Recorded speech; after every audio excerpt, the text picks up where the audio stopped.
ఆధ్యాత్మిక దివ్య తేజం, అలాగే సరస్వతి వరపుత్రులు మీ అందరికీ బాగా సుపరిచితులు అయిన బ్రహ్మశ్రీ సామవేదం షణ్ముఖ శర్మ గారు. వారితో మాట్లాడి మరిన్ని విషయాలు వారి మాటలో తెలుసుకుందాం. ఈనాటి కార్యక్రమం ప్రారంభిద్దాం. నమస్కారం గురుగారు. నమస్కారం అమ్మా. మిమ్మల్ని చూస్తుంటే సరస్వతి స్వరూపం మా ముందు సాక్షాత్కరించిందా అన్నట్టుగా ఉంది గురుగారు. సాధారణంగా అందరికీ ఇంటి పేరు ఋషి పరంపరగా వస్తుంది కదండి. మీ పేరు సామవేదం షణ్ముఖ శర్మ గారు అంటే ఒక వేదాన్ని మీ ఇంటి పేరుగా మలుచుకున్నారు. అందులో ఉన్న ఆంతర్యం. ఆ ఇంటి పేరు ఉన్న కుటుంబంలో పుట్టాను నేను. అంటే మాది అసలు వేదం స్వశాఖ కృష్ణయజుర్వేదం. మా పూర్వీకులు స్వశాఖ అధ్యయనం చేయడమే కాకుండా సామవేదంలో కూడా విద్వాంసులు అయిన కారణంగా సామవేదం ఇంటి పేరైంది అని మా పెద్దలు చెప్తూ ఉంటారు. అలా వచ్చింది మా ఇంటి పేరు. చాలా గొప్పగా ఉంది గురుగారు. అసలు సామవేదం యొక్క ప్రాముఖ్యత ఏంటి గురుగారు? అంటే భగవానుడు భగవద్గీతలో సెలవిచ్చారు, వేదానాం సామవేదోస్మి అని. అంటే వేదములన్నీ భగవత్ స్వరూపం, కానీ సామవేదానికి ఒక ప్రత్యేకత ఉంది. అందులో కొన్ని ఋగ్వేద మంత్రాలు ఉంటాయి, కానీ సామగాన రూపంలో ఉంటుంది సామమంత్రం అంతా కూడాను. ఆ సామగానం అది ఆ గానం వల్ల ఉద్గీతము మొదలైన పద్ధతుల్లో చెప్పబడుతుంది. ఆ గానం, ఆ సామగానం దేవతని ప్రసన్నం చేసుకుంటుంది. సామము అనే మాట ఉంది మనకి. సామదాన భేద దండోపాయాలు అంటారు కదా. సామం అంటే లొంగ తీసుకున్నట, మనకు అనుకూలంగా చేసుకున్నట. ఈ గాన పద్ధతిలో ఆ మంత్రాన్ని చెప్పడం వల్ల దేవతలు మనకు అనుకూలమవుతారు. అలా చేసే గానం సామం అనిపించుకుంటుంది. దానికి సంబంధించిన వేదం సామవేదం. చాలా చక్కగా సెలవిచ్చారు. అసలు మీరు ఏది చెప్పినా కూడా దానికి ఒక ప్రామాణికత అనేది కూడా ఉంటుంది.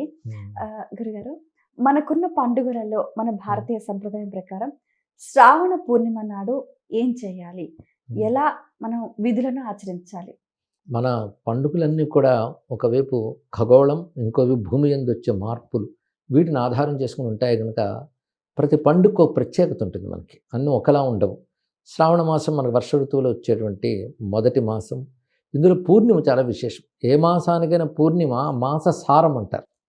అలా ఈ శ్రావణం అంటేనే వ్రతమాసం అని దీనికి ధర్మశాస్త్రాలు చెప్తుంది. దీని యొక్క సారం పూర్ణిమ కనుక ఈరోజు వ్రతదినంగా చెప్తూ, ఈరోజు అనేక మంచి మంచి కర్తువులు, శాస్త్రం చెప్పిన సత్కర్మలు ఇవి ఆచరిస్తే అద్భుతమైన పరిపూర్ణ ఫలాలు, సద్య ఫలాలు లభిస్తాయని వర్ణిస్తున్నారు. అది దీని యొక్క ప్రత్యేకత. శ్రావణ పూర్ణిమ నాడు లక్ష్మీదేవిని ఏ విధంగా ఆరాధించాలి గురుగారు? ఎప్పుడైనా లక్ష్మీ పూజలు వచ్చేటప్పటికి ప్రతి మాసంలో కూడాను భృగువారం ఒకటి, పూర్ణిమ అంటే శుక్లపక్షం లక్ష్మీ ఆరాధనకు చాలా విశేషమని చెప్తారు. పూర్ణిమ శుక్లపక్షం చివరి రోజు పూర్ణిమ కనుక ఆ మాసం యొక్క పూర్ణత్వం అంతా అక్కడ ఉంటుంది కనుక ఈ రోజున దేవీ దేవతారాధనలన్నీ విశేషమైన ఫలాన్ని ఇస్తాయి. అందుకే శ్రావణ మాసం లక్ష్మీ ఆరాధనకు వైశిష్ట్యం చెప్తున్నారు. గౌరీ ఆరాధన కూడా చేస్తారు మంగళవారం నాడు. ఈ రోజున శ్రావణ పూర్ణిమ మరొక ప్రత్యేకత ఏంటంటే ఈ సంవత్సరం శుక్రవారం నాడు పూర్ణిమ రావడం మరొక విశేషం. ప్రాతకాల సూర్యోదయ పూర్ణిమ ఉన్నది, కానీ లక్ష్మీ పూజకు మరింత విశేషమని భావన చేయవచ్చు. ఈరోజు భృగువారం లక్ష్మీ పూజకు ముఖ్యము అని మన శాస్త్రాలు చెప్తున్నాయి. ఒక్కొక్క వారానికి ఒక్కొక్క గ్రహము, గ్రహానికి సంబంధించిన అధిదేవత ప్రత్యేకత ప్రాధాన్యం ఉంటుంది. అలా భృగువారం లక్ష్మీదేవి ఆరాధనకి చాలా ప్రాధాన్యం. ఇంద్రుడు దీనికి ప్రధానమైనటువంటి దేవత అయిన ఇంద్రుడు కూడా ఇందిర అనుగ్రహం వలన ఇంద్రుడు కాగలిగాడు. అందుకే అమ్మవారిని ఇంద్రుడు కూడా ఆరాధన చేశాడు అని ఈ రోజున ఆరాధించినట్లయితే భృగు ప్రజాపతి ప్రధానమైన దినం కనుక ఇది భృగువారం అని పేరు. శుక్రవారం అని కూడా చెప్తాం. శుక్ర అనగానే శుక్రాచార్యులు భృగువంశ సంజాతుడే కానీ ఈ రెండు విధాలా కూడాను భృగువారం అమ్మవారికి ప్రీతిగా, అందులో శ్రావణ మాసం ప్రీతి అవ్వడం, పూర్ణిమ కూడా కలిసి రావడం వైశిష్ట్యం.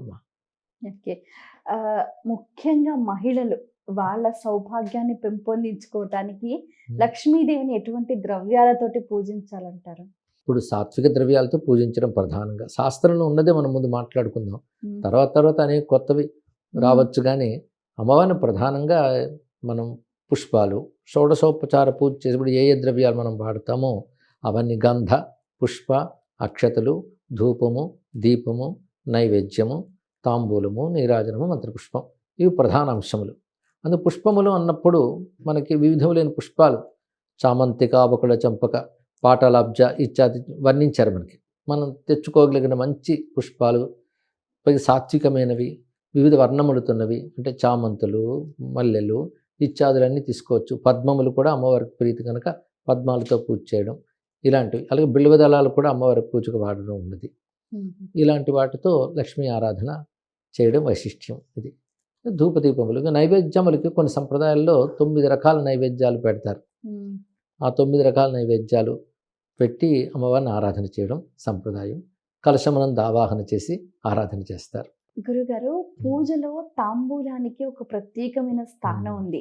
అంటే పూజలో సమర్పించటం కానీ, పెద్దలకు సమర్పించటం కానీ, అసలు ఈ తాంబూలం ఎలా ఇవ్వాలి? తాంబూలం అంటే మనకి లలితా శాస్త్రంలో చెప్తున్నట్టు కర్పూర వీటి కామోత్ సమాకర్ష దిగంతర ఉంది. అంటే ఆ తాంబూలానికి కొన్ని ద్రవ్యాలు ఉంటాయి. ముందు పోక చెక్క, దాంతోపాటు పచ్చకర్పూరము, కుంకుమ పువ్వు, ఏలక, లవంగ కస్తూరి ఇత్యాది వర్ణనలు చేశారు. అలానే సుగంధ ద్రవ్యాలతో కూడిన తాంబూలం అమ్మవారికి ఇవ్వడం అది సంప్రదాయం. మనకి తాంబూలాత్ భోగమాప్నుయాత్ అని శాస్త్రం చెప్తున్నది. ఒక్కొక్క సమర్పణ వల్ల ఒక్కొక్క ఫలితం.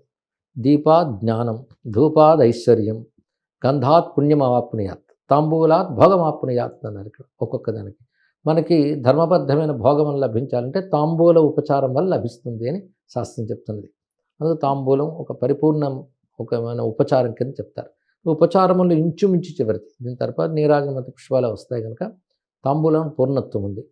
పైగా ఇంకా తాత్వికంగా చెప్తే తాంబూలం ఎన్నో ద్రవ్యాలు వేస్తాం, కానీ మనం దాన్ని స్వీకరించాక ఆ ద్రవ్యాల వర్ణం ఏది ఉండదు, ఎరుపు రంగులకు మారుతుంది. అంటే అర్థం రకరకాల ద్రవ్యాలు ఉన్నా తిరిగి ఏకవర్ణంలోకి రావడం అనేది కొంచెం తాత్వికంగా అన్వయించి చెప్తూ ఉంటారు. ఏదైనా తాంబూల సేవ అనేది చాలా విశేషంగా చెప్పబడుతున్నదమ్మా. అదే అన్నదానంలో కూడా అందరూ ఎక్కువగా తాంబూలానికి ఎక్కువగా ప్రాధాన్యత ఇస్తూ ఉంటారు. తాంబూలం ముఖశుద్ధ్యర్థం అని అంటారు ఇక్కడ. అంటే మన ముఖశుద్ధి చేస్తుంది. అంటే సుగంధ ద్రవ్యాలు ఉంటాయి కానీ ముఖశుద్ధి అవుతుంది. పైగా మంత్రం చెప్పినా ఏది చెప్పినా కూడాను శుద్ధమైన ముఖంతో చెప్పాలి. అందుకే నోరు కడుక్కోవడం అనేది శౌచాలను ఒక భాగంగా చెప్తారు ఇక్కడ. అలాంటిది పరిమళ ద్రవ్యం వేసుకుని కానీ మంత్రం చెప్తే దేవత సంతోషిస్తుంట. కొన్ని రకాల ఉపాసనల్లో ముందుగానే తాంబూలం వాడు వేసుకుని పూజ చేయాలని చెప్తారు. అంటే వీడు స్నానం చేసి మంచి వస్త్రములు ధరించాడు, అలాగే తాంబూల సేవనం కూడా చేస్తే ఇంకా శుద్ధి అవుతాడు. ఎవరైనా పరిమళంగా ఉంటే మనం వారి దగ్గర కూర్చోగలం కూడా కదా. అందుకు ఇలాంటి వాటితో వాడు మంత్రం పలుకు నోటి నుండి వస్తుంది కనుక వాక్శుద్ధి ముఖశుద్ధికి ముఖశుద్ధ్యర్థం తాంబూలం సమర్పయామన్న మాట కూడా వినబడుతుంది. కనుక మనకి శుద్ధి అది. భగవంతుడికి ఏది ఇచ్చినా దాని యొక్క సారఫలం మనకే మళ్ళీ లభిస్తుంది.